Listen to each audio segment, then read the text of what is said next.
Bienvenidos. El mundo se conmovió este domingo porque Estados Unidos es una superpotencia mundial por la decisión de Joe Biden de declinar su candidatura, pero nos sorprendió más que se le haya ocurrido darle endoso a Kamala Harris. Acá más cerca, en América Latina, estamos a una semana de las elecciones en Venezuela, que si son limpias, significarían una victoria del candidato de la oposición, 55% a 35% cuando menos. Es decir, una diferencia irremontable. Pero en el Ecuador tenemos retos más urgentes. Y aparte del de la inseguridad, está el de la economía. Hemos hablado toda la semana, mejor dicho, de lunes a viernes, de medidas para la reactivación económica, pero aplicadas a la circunstancia actual, que está limitada ¿por qué? Por el tiempo que tiene el Ejecutivo en el gobierno, si no se reelige, 8 meses, en función de lo cual hay que planificar, y por otra serie de circunstancias como precisamente la inseguridad, el desequilibrio político, la oposición de la Asamblea, la imposibilidad de pasar nuevas leyes, la inseguridad jurídica, lo del ITT, más endeudamiento internacional con organismos multilaterales, poca inversión o mínima inversión privada, pretensión encima de eso, de nuevas obligaciones laborales con los trabajadores. En fin, el panorama ustedes lo saben.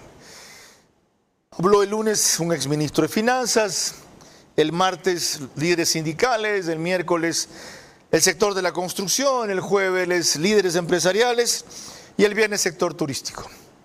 ¿Qué propone Alberto Acosta Burneo, que es uno de los pocos que no solo hace propuestas, sino que abre vías para responder esta pregunta?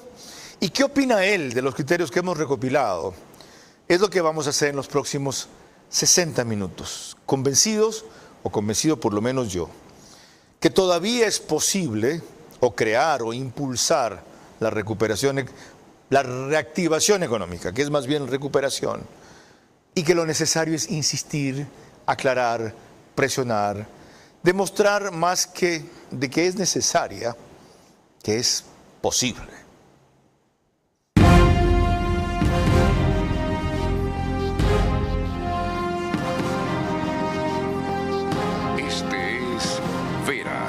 A su manera. Un comunicador que desde 1975 ha sacudido la televisión con formatos y estilos polémicos, sin ocultar sus simpatías ni jactarse de objetividad, pues el periodismo de opinión siempre asume una posición. Bienvenidos a coincidir o discrepar con Vera a su manera.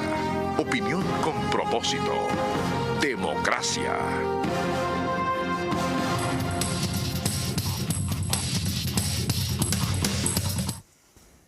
Les quiero recordar que Alberto Acosta Burneo es máster en Economía, becario Fulbright, graduado en la Universidad de Nueva York, y tiene un MBA con amplia experiencia también en investigación económica de banca y negocios, director de la publicación Económica Política, Análisis Semanal y su versión gemela en inglés que se llama Weekly Analysis.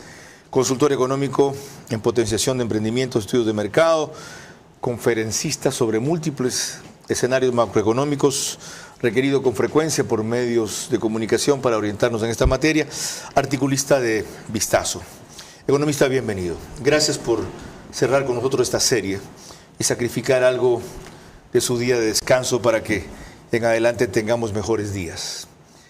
En resumen, con las restricciones que yo expliqué al principio, ¿qué medidas económicas de reactivación son viables y necesarias? Hay que entender que el punto de partida para una economía en crecimiento es la inversión. El país necesita más inversión. Ahora, ¿qué inversión es posible? Porque muchos hablan que el Estado invierta más. Pero si no hay los recursos, hay una crisis fiscal, ¿cómo se puede invertir? La salida no es la inversión pública, es la inversión privada, porque recursos para inversión privada existen, locales e internacionales. Para ahora, ¿cómo hacemos que haya esa inversión?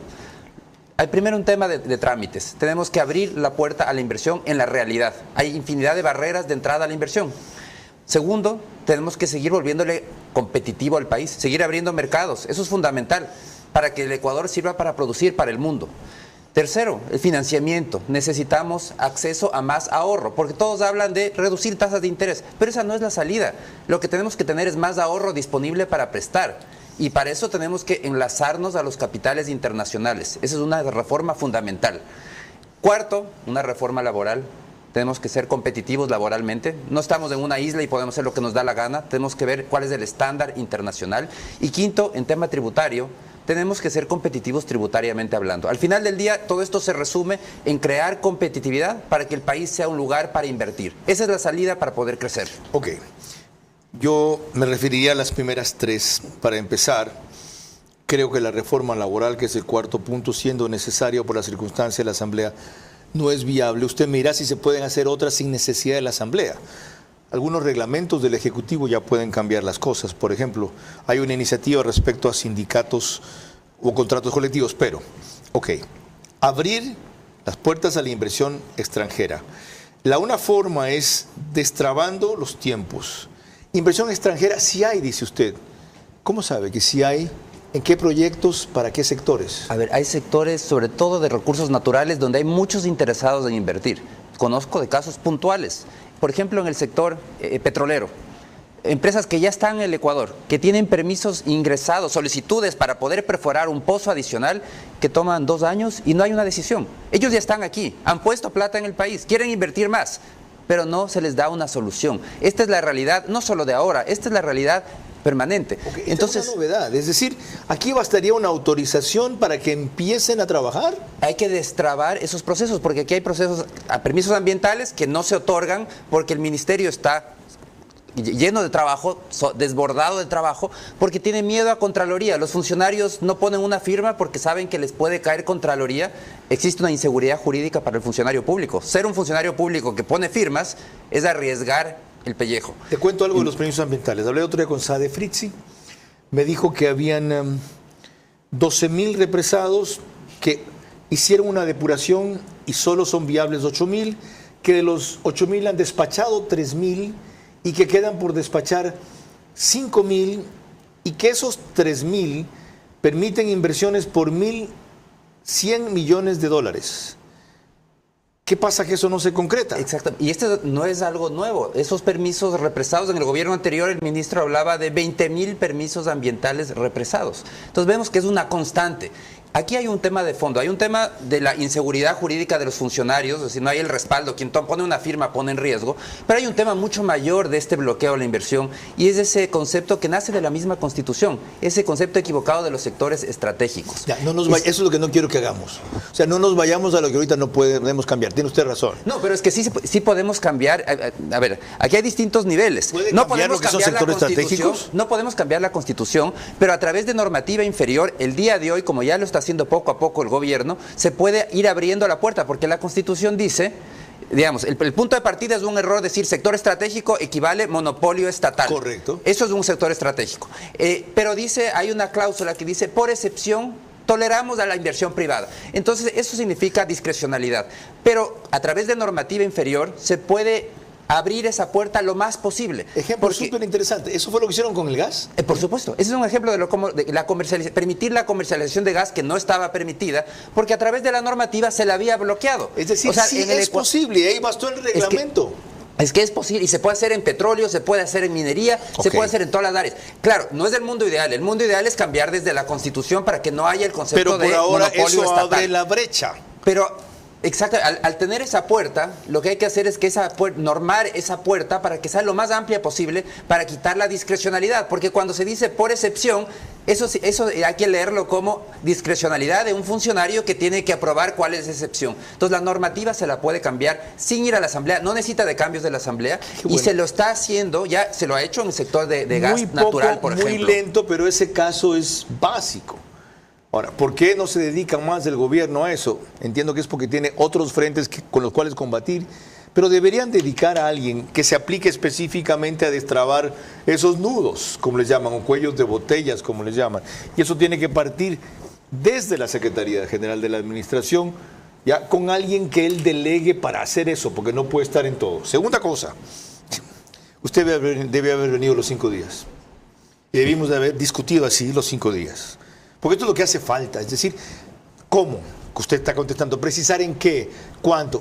Ok, porque alguna gente repite el discurso que yo le doy o lo que yo pregunto y cree que es imposible. Es posible. Segunda cosa, volver competitivo al Ecuador. Y para eso usted dice seguir abriendo mercados. ¿Cuáles están pendientes? Lo de Costa Rica es significativo, pero no es mayor cosa. Lo de Corea tiene un paso que dar. China ya viene, pero no se ve una repercusión rápida. México está bloqueado. ¿Qué más? A ver, estemos claros que los acuerdos comerciales no tienen impacto inmediato.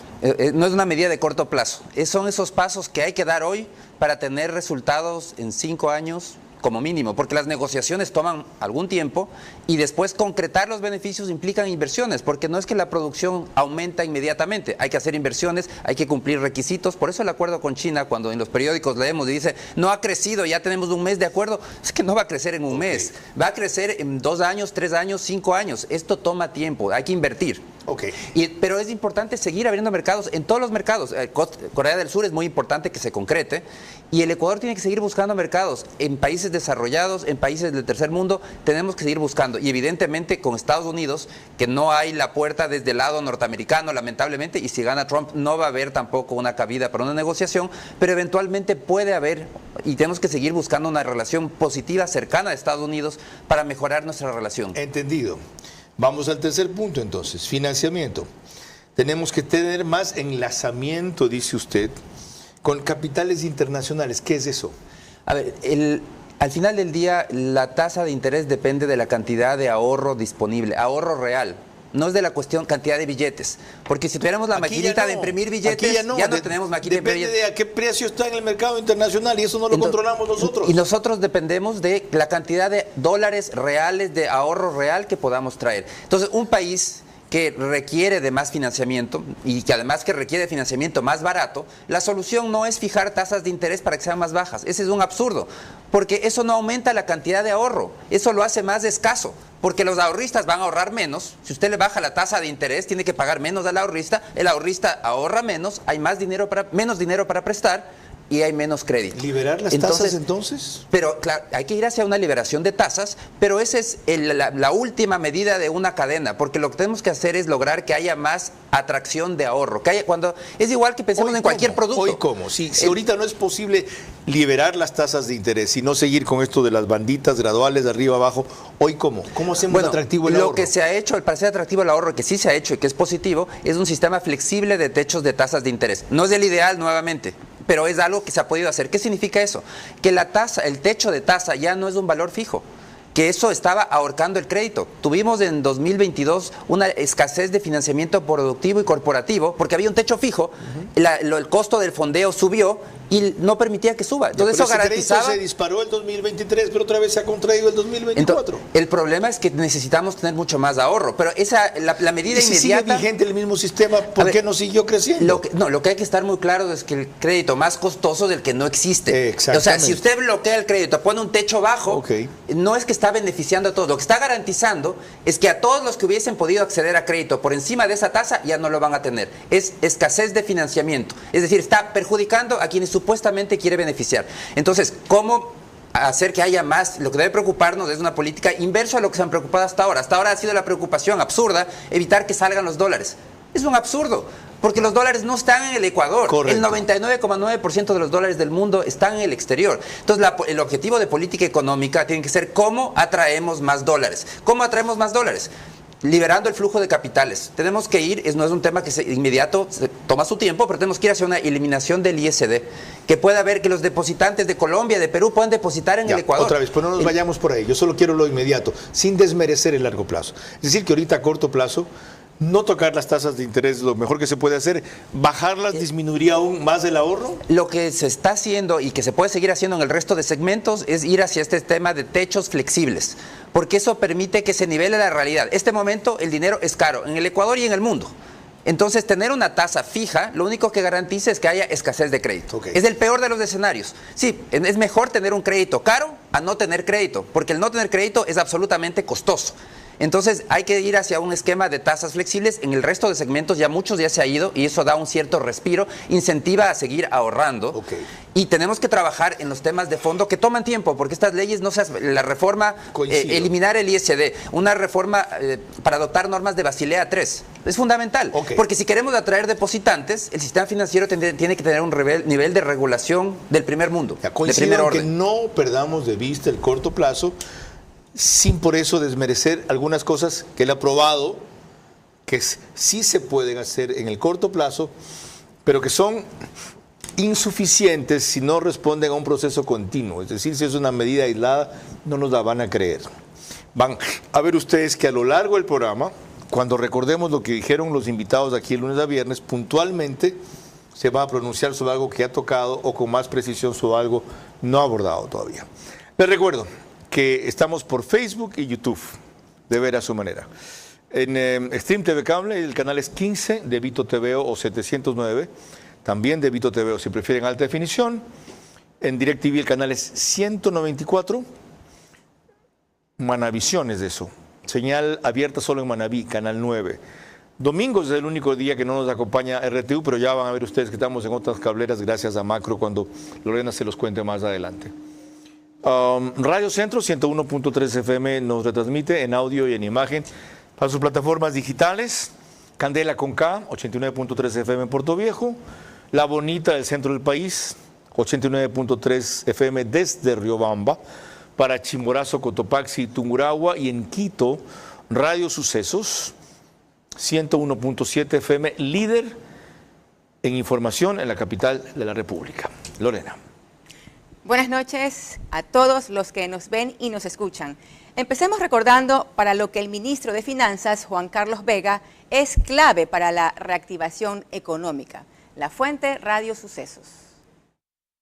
Hacia finales de este mes hay dos directorios muy importantes, tanto del Banco Mundial como del BID, donde se aprobarán cerca de 2.000 millones adicionales en términos de apoyo presupuestario y también de créditos atados a proyectos de infraestructura. Entonces, eso ayuda a que se reactive la economía. Obviamente no estamos ni de cerca en condiciones óptimas, pero el de haber tenido un primer trimestre reportado por el Banco Central con pequeño y magro crecimiento, lo cual no se esperaba y viene dado básicamente por las expectativas que las cosas se estaban haciendo mejor, porque este no es un acuerdo pensado para un periodo de gobierno y el gobierno no pensó nunca solo en su periodo, sino en dejar una estructura de un programa de 4 años con los multilaterales que implica la entrada de alrededor de 14.000 millones de dólares de recursos externos al país. El ministro basa en que seguramente este mes, habían directorios del BID y del Banco Mundial esta semana, se concreten esos 2.500 millones, más lo otro que le acaba de escuchar de largo plazo. ¿Eso es cierto? ¿Viable? Sí, el acuerdo con el Fondo Monetario garantiza financiamiento importante de los multilaterales de este año. Eso permite pagar también las amortizaciones que tiene que hacer el Ecuador. Al final del día, eso no va a dejar gran dinero extra para el país. Esto es positivo, permite sostener las finanzas públicas, pero la reactivación no va a venir por el endeudamiento público. Okay. Eso hay que estar muy claro. Esa definición quería. Sigamos, Lorena.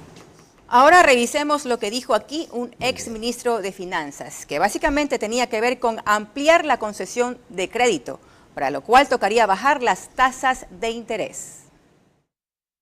8% apenas crece el crédito del sector privado, que debería crecer ¿a cuánto? Ojalá 15%, ojalá 17%, que son... ¿En el tiempo que queda? En el año, o sea, tratando de que este 8 se convierta en 10 al final del año, al 12 al final del año. ¿Haciendo qué? Liquidez es lo que nos está faltando también, porque los depósitos están creciendo por ahí 7%. El tema pasa por liquidez y pasa también por la expectativa. O sea, si de pronto hay crédito y digo, ¿sabes qué? No voy a abrir esa tienda porque me están vacunando. Entonces ahí entra el rol del gobierno. Y ahí entra la mezcla con el tema de seguridad. ¿Usted también espera un segundo semestre mejor que el anterior y ve perspectivas de que se reactive la inversión pública? Si yo le creo a cualquiera de las tres fuentes que han dicho la estimación del año completo, Banco Central 1%, Banco Mundial 0.7 y Fondo 0.1, no puede mejorar del 1.2 actual en los otros meses. ¿Hay más liquidez que generar? Hay que buscar liquidez y también hay que hacer cosas que aseguren el largo plazo. El Coca-Cola Sinclair, el próximo estiaje. O sea, el gobierno debería hoy día trabajar en que no tengamos que pagar todo de septiembre en adelante. Eso es básico. Aquí hay un punto nuevo. Este último. Walter Spurrier escribía hoy sobre la necesidad urgente de atacar el tema eléctrico completo, no solo parcial. Pero hay una primera cosa que mencionó ahí el exministro de Finanzas. Deberíamos aspirar de crecer en el crédito del 8% al 10 o 12% hasta el final del año. Con lo que usted propone, ¿se puede? No es posible en el corto plazo. Existe una cantidad de ahorro limitada. Entonces, bajar la tasa de interés a dedo es siempre contraproducente.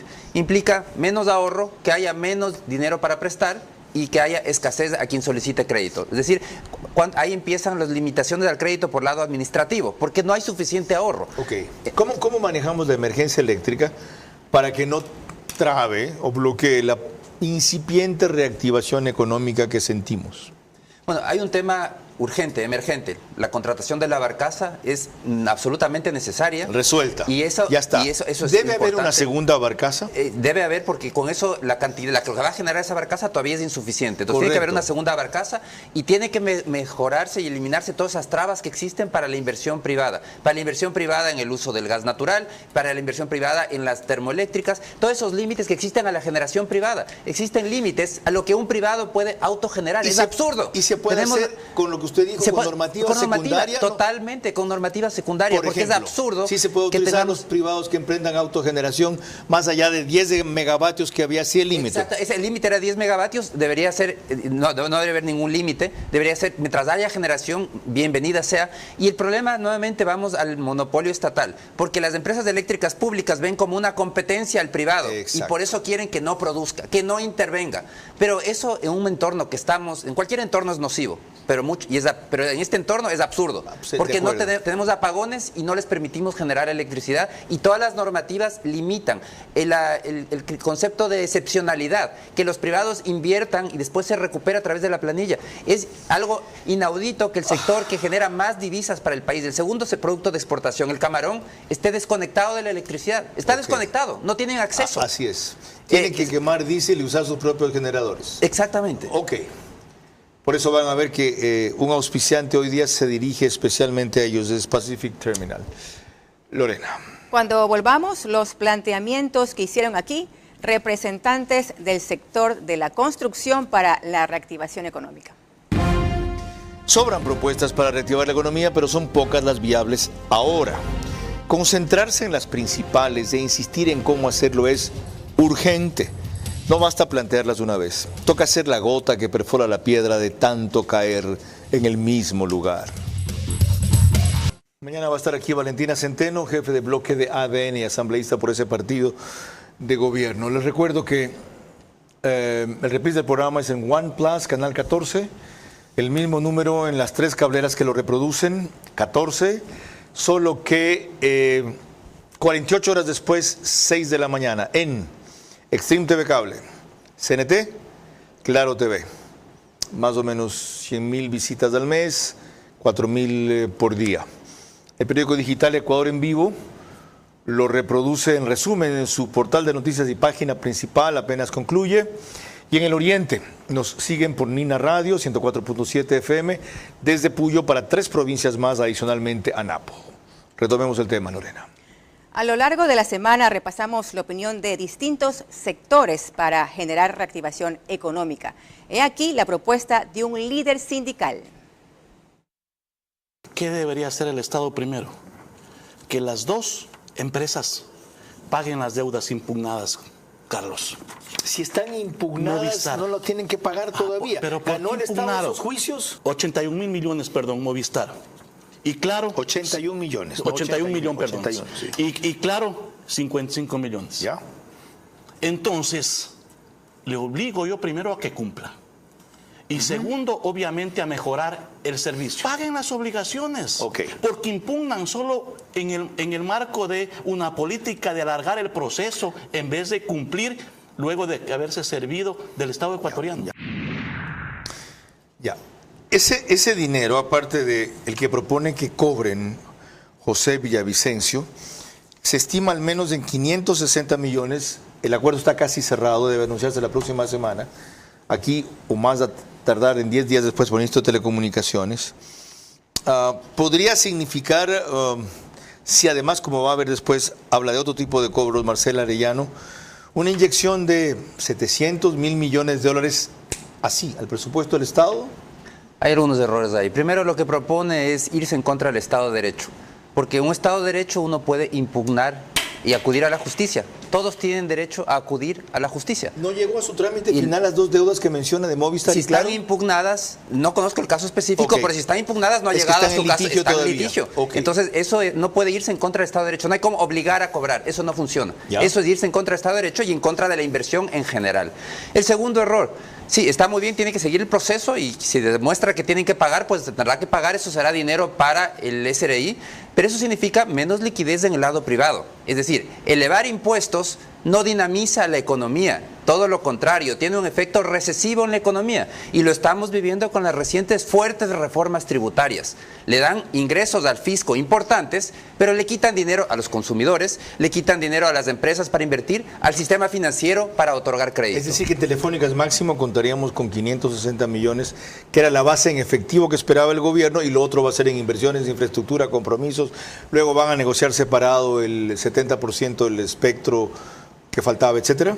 Bueno, en la renovación están negociando. Lo importante en esa negociación es entender que el tema de telefonía, la clave es el servicio de telefonía, el avance tecnológico. Entonces, ojalá que en esta ocasión, en esta negociación, se priorice la cobertura. El país, para ser un país, para avanzar en el desarrollo, necesitamos tener servicios de telefonía de primer orden. Y la reducción de costos. Y en el pasado, y la reducción de costos, los usuarios son, por supuesto, pero eso se logra con más competencia, abriendo la puerta y sobre todo entendiendo que los impuestos que se cargan, todo es el costo de la concesión, al final del día eso lo terminamos pagando los usuarios. Que venga otra telefónica.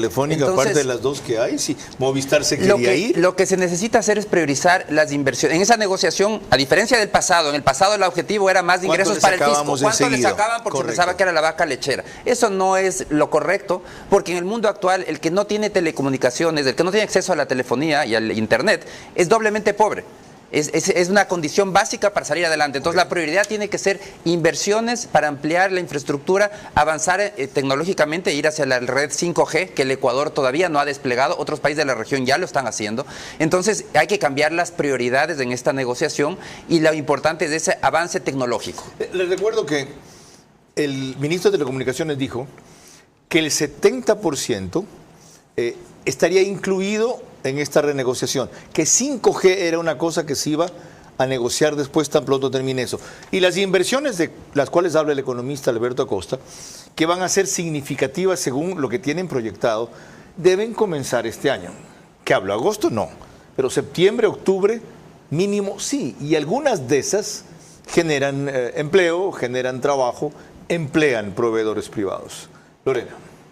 Y junto con el líder sindical que acabamos de escuchar, estuvo en cambio la expresidenta del FUT, Marcela Arellano.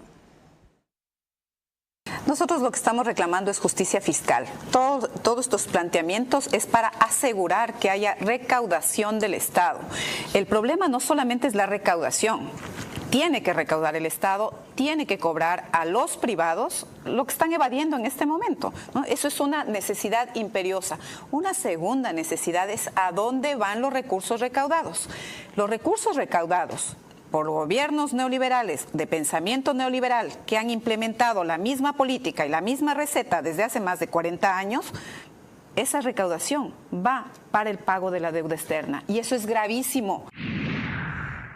Hay dos preguntas. Ellos estimaban el monto de la evasión tributaria, evasión, en 2.700 millones de dólares, y decían que al menos el 10% se debería recuperar en lo que resta, es decir, 270, 300. ¿Es posible? Aquí hay un tema importante. La realidad es que en el Ecuador el grueso de personas no paga impuestos. Y es la realidad. Ya usted habla de incrementar la base tributaria. Hay que incrementar la base tributaria. Ya, pero me está diciendo, no les cobremos a los que evaden, entonces. No, hay que cobrar a todos los que tienen que pagar. Y aquí el problema es que solo el 70% de los ecuatorianos no pagan impuesto a la renta. 70% no son pobres. Porque usted me va a decir, los pobres no deben pagar. Pero estamos hablando que la pobreza alrededor del 30%. Cobrarles a un porcentaje de los que sí evaden y a la vez ampliar la base tributaria. Es que están evadiendo, esas personas están evadiendo. Ese 70% que no paga impuesto a la renta, bueno, quitemos los pobres ya, 30% lo quitamos. Okay. Nos está quedando todavía un porcentaje importante, 40% que son evasores. Ya, evasores, hay que cobrarles de esos evasores. Hay contratos ya ganados por el SRI, ahí sí tienen sentencia final ejecutoriada en el litigio tributario por 2.500 millones de dólares. Decía la líder sindical, ¿por qué no los ejecutan? ¿Por qué no les cobran? 2.500 millones de dólares. Habría que ver cuál es el estatus legal, porque el SRI tiene la capacidad coactiva. En este caso. Tiene la capacidad coactiva, entonces puede cobrar tranquilamente, puede incautar los bienes, entonces tiene que hacer su trabajo. Me imagino que está haciendo su trabajo. Lo he averiguado. Habría que revisar. ¿Sabe por qué no lo hacen? Dicen, Carlos, en teoría es posible. En la realidad, a esas empresas las ahorco más si queremos generar empleo. Para que tengan que pagar lo que les ganamos, ya van a tener que votar gente o cerrar. Lo que tenemos que hacer son acuerdos de convenios de pago, como hizo Eduardo Peña con los deudores del IES. ¿Es así? Definitivamente. Hay que buscar facilidades de pago, porque no es que el dinero, si es que tuvieran el dinero y les sobrara, pues hubieran pagado inmediatamente, muy probablemente. Okay. Pero si es que no hay ese dinero y que es probablemente por eso no pagaron, tiene que haber acuerdos de pago para pagar en el tiempo, porque no podemos tampoco destruir las empresas por tratar de forzar un pago inmediato. Si es que hay una realidad, hay que tener esos acuerdos de pago. No me gusta. Pero debo entender que la consecuencia de hacerlo debido es peor que ser flexibles con lo que se tiene por cobrar. ¿Ok? Eso es ser realista. Lorena. El arquitecto José Luis Valero, constructor, estimó indispensable este elemento para impulsar la reactivación económica. Que la CFN dé crédito a los constructores. ¿Ve viable usted esto? Sí. Y es importante, Carlos, que vea el Estado esto de aquí. Hasta se puede subsidiar las tasas de interés de la banca privada. ¿Y por qué? La construcción, $1 en el año da 6 a 7 veces la vuelta. ¿Sabes la cantidad de IVA que va dejando? ¿No? La cantidad de impuestos que va dejando, la cantidad de generación de trabajo, la cantidad de movilidad que está dejando. Si no se agilitan los trámites para ahorrar costos financieros, está encareciendo la vivienda. Ejemplo, hay 1 o 2 ciudades en Manabí que tú vas a registrar y te registras la propiedad en 5 días. ¿Por qué en Guayaquil se demora 45 días? Guayaquil, con toda la tecnología, con toda la infraestructura que tiene, si te das cuenta, ¿por qué es 45 días? ¿Por qué es 45 días en Daule? ¿Por qué es 40 días en Samarondón? Si se demora 45 días, el promotor inmobiliario está perdiendo 1.5% de la utilidad, del valor de la casa. Hay un manejo de esta burocracia financiera, de esta burocracia legal que demora. Eso tiene que ver con lo que hablamos al principio, tramitología, burocracia, lentitud, falta de eficiencia. Ya, pero hay otra cosa que dijo José Luis Valero y no está recogida en ese fragmento, y les consta a los que vieron el programa el miércoles, y es que a su juicio, el Banco del Pacífico debe ser una herramienta para fomentar la competencia en tasas de interés, especialmente en créditos hipotecarios, que son los que disparan la construcción. Tener una tasa más baja que la que todos tienen. Y simplemente ganar menos, no es que no tenga rentabilidad, sino ¿para qué diablos está un banco privado bien manejado en manos del Estado? ¿Es viable? No, no es viable. El Banco del Pacífico no funciona. Eso de la competencia a las tasas no es una realidad. La banca pública, ¿cómo se ha usado normalmente? Es para regalar dinero del Estado. Como es del Estado, se puede regalar, se puede hacer con donaciones. Es banca privada, es privada, controlada por una o propiedad de una entidad pública. Banco del Pacífico. El accionista es una entidad pública. Pero es que, afortunadamente, Banco del Pacífico en los últimos años ha sido muy bien manejado. No así en el pasado, pero en los últimos años ha sido muy bien manejado. Si no sirve para regular tasas de interés, véndanlo entonces, ya que está tan bien. Eso es lo que deberían hacer. Ese banco tiene que ser vendido cuando está cuando tiene utilidad de récord, va a valer al máximo este momento, se lo puede vender y ese dinero utilizarlo para invertir en pagar la deuda a la seguridad social, por ejemplo, para los jubilados, invertir en educación, en salud, invertir en los ciudadanos, porque puede ser un buen negocio ser banquero. ¿Por qué no invierten en la bolsa de Nueva York? El Estado podría invertir y ganar mucho más que con el Pacífico invirtiendo en la bolsa de Nueva York. ¿Por qué no lo hace? Porque no es su rol. Su rol no es invertir en otros negocios, por más rentables que sean. Tiene que invertir en el ciudadano. Lo tengo claro. Si el Banco del Pacífico, por las razones que dice el economista Alberto Acosta Burneo, no debe, aunque sí puede, ser utilizado como una herramienta de regulación de la competencia con bancos privados, porque ese no es su rol, lo han levantado de nivel en los últimos 2 años, ¿qué esperan para venderlo? Ahora vale más de los $800 en que fue valorado al principio, por lo cual desistieron de venderlo. ¿A cuánto puede llegar? 1.200 millones de dólares. ¿Qué van a decir ahora? Que las circunstancias del país, que entonces nadie quiere venir. ¿Saben qué? La plata va donde hay rentabilidad, no donde hay democracia. ¿Os guste o no? ¿Ok? La plata va donde hay rentabilidad, no necesariamente donde hay democracia. Lorena. Cuando volvamos, lo que plantearon aquí 2 representantes de lo que se considera el sector más golpeado del país. Sobran propuestas para reactivar la economía, pero son pocas las viables ahora. Concentrarse en las principales e insistir en cómo hacerlo es urgente. No basta plantearlas de una vez, toca hacer la gota que perfora la piedra que de tanto caer en el mismo lugar. Vera a su manera, crítico e independiente. Les recordamos que la señal de Macro Digital Televisión las pueden ver por las siguientes cable operadoras: CNT Play todo Ecuador y Galápagos, 11 Play todo Ecuador y Galápagos, Colorados Visión en la provincia de Santo Domingo de los Sáchilas, Supercable Macará, provincia de Loja, Valle Visión Play en la ciudad de Quito. En los Estados Unidos nos pueden ver a través de Roku. Son más de 14.000 los conectados en esta plataforma, principalmente ecuatorianos. Y para proseguir con el tema, André Obiol, vinculado con la Asociación de Restaurantes del Ecuador, recordó que el principal enemigo de la recuperación económica es la inseguridad. Y frente a eso, habría que tomar iniciativas como estas. El gobierno, a través de Cancillería y en colaboración con el Ministerio de Turismo, deberían programar un viaje a cada país que son los principales emisores de turismo para el Ecuador y levantar las alertas.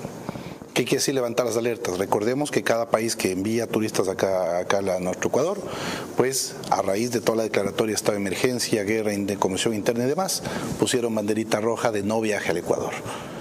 Pero ojo, estamos atravesando una situación donde está sectorizada el tema de la violencia. Una delegación a cada país que tiene el Ecuador como un destino preferente o importante. ¿Se lo han dicho a la Cancillería? Se lo ha dicho, se ha hablado con Gabriela Sommerfield, hace poco inclusive la semana pasada tuvimos una reunión aquí en Guayaquil de la Federación Hotelera y en el viaje que venía la delegación de Quito coincidencialmente se topó con Gabriela en el aeropuerto. ¿Adivino la respuesta? Gabriela mencionó que iba a dar todo el apoyo, ¿adivino la respuesta? Pero no ha habido más. Pero disculpa, André, para eso tenemos nuestros embajadores allá. Pues tenemos agregados comerciales, lo que tenemos es que pedirles y vamos a dar la exposición. Pregunto, ¿funcionaría algo así? Porque Andrés Obiol vinculó la terrible caída del sector turístico básicamente con la falta de turismo interno que quiera salir por la inseguridad y la falta de turismo externo que quiera venir por la inseguridad. Y él propone hacer una campaña no desconociendo el problema, sino haciendo notar que solo es en ciertos sectores, por un lado. Y por otro, que eso lo lidere una delegación de la canciller, no basta el embajador o lo que sea. ¿Es práctico? Totalmente, me parece que es una propuesta muy importante porque lamentablemente la declaración de guerra interna, que tenía un objetivo político, hizo un daño enorme al turismo, porque salió el titular en el mundo que el Ecuador había declarado guerra interna a la violencia. Entonces eso sí, tuvo un impacto muy positivo en la población, un respaldo total al presidente, pero en los distintos países comenzaron a levantar esas banderitas de alerta y decir no viaje al Ecuador. Entonces definitivamente sí hay que demostrar que el problema de la violencia está sectorizado, como bien mencionan, y eso sumado a una política que los expertos en seguridad tienen que decirla, de cómo seguir combatiendo y seguir manteniendo zonas seguras, porque al final del día la violencia no empezó en este año. Hemos tenido zonas muy peligrosas y desde hace algún tiempo. Bien. Ok, le preguntaré más en detalle esto al ministro de Turismo, que ha quedado en venir el miércoles. ¿Algo más sobre el mismo sector, Lorena? Por su parte, Laszlo Karoli insistió en que debe hacerse una pausa, al menos de 5 años, con todo lo relativo a lo tributario para el sector turístico, junto con declararlo en emergencia. Si se quiere realmente motivar a que las cosas continúen bien, se necesita eliminar los intereses, las moras y multas desde octubre del 2019 hasta la fecha. Eso no van a hacer. ¿Por qué? Lo van a integrar al crédito y usted va a tener que pagar 2 cuotas. ¿Dónde está el alivio? Pienso que dentro de las medidas, debajo de la declaratoria de emergencia, tiene que estar una exoneración de 5 años en impuesto a la renta, IVA y todo tipo de tasas, impuestos y demás. Los hoteles pagamos 22. No podemos pagar.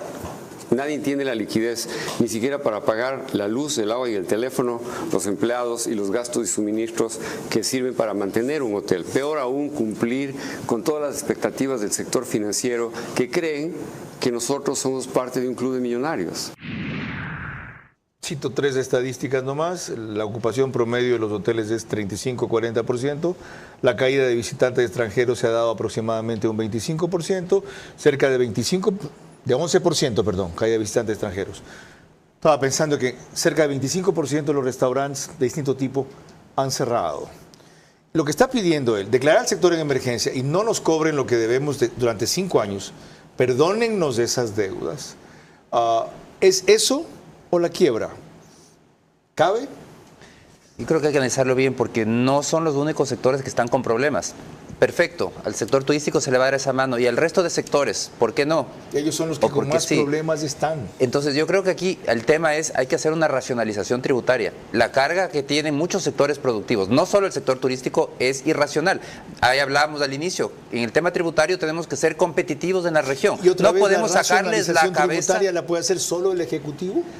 Necesita de la Asamblea para muchos temas. Probablemente en ciertas cosas lo pueda suavizar a través de normativa, pero necesita una reforma tributaria, porque además probablemente haya que compensar con otros tributos para que nivelar esa carga. Okay. Pero hay un tema de fondo, no podemos seguir matando al sector productivo con un exceso de impuestos que terminan destruyendo empleo o volviendo que no sea atractivo para invertir el país. Conste que el economista Alberto Acosta Burneo no lo descarta, tampoco lo acepta, dice hay que analizarlo bien para racionalizar la carga tributaria, su propuesta. Lorena. Cuando volvamos, las conclusiones en las que puede llegar tras todo lo tratado, nuestro invitado, el economista Alberto Acosta Burneo. Sobran propuestas para reactivar la economía, pero son pocas las viables ahora. Concentrarse en las principales e insistir en cómo hacerlo es urgente. No basta plantearlas una vez, toca ser la gota que perfora la piedra de tanto caer en el mismo lugar. Como ustedes han oído reiteradamente en mi propuesta, antes de dar el paso comercial en el programa, hay mucho que hacer, pero se deben concretar en pocas cosas ahora. ¿Por cuáles empezar? ¿Qué es lo prioritario? ¿Y quién las tiene que ejecutar o impulsar en un gobierno que está sosteniendo tantos frentes? Y para concentrarse en esto, que es uno de los temas principales, no tiene a nadie. Como bien mencionas, hay mucho que hacer, muchos frentes en que tratar, pero en corto plazo, sin asamblea, a las puertas de las elecciones, ¿qué puede hacer el gobierno? Tiene que enfocarse, yo creo que en los sectores estratégicos, en petróleo, en minería y electricidad. Pero enfocarse no para poner más inversión pública, porque no hay capitales públicos, el dinero, el Estado está quebrado. Enfocarse en esos sectores para abrir esa puerta a la inversión. Son sectores donde hay interesados, como decíamos un momento, hay empresas petroleras que están en el país que quieren hacer nuevas perforaciones y no se los permiten desde hace algunos años. Seguir abriendo esa puerta para que haya inversión inmediata en petróleo, en minería, en electricidad, en donde hay interesados en seguir invirtiendo. Por ejemplo, el tema del gas natural, que no se lo ha permitido en el país porque se lo ha bloqueado. Hay que quitar todas esas trabas, como se lo está haciendo efectivamente. Hay que ver que en la práctica eso funciona.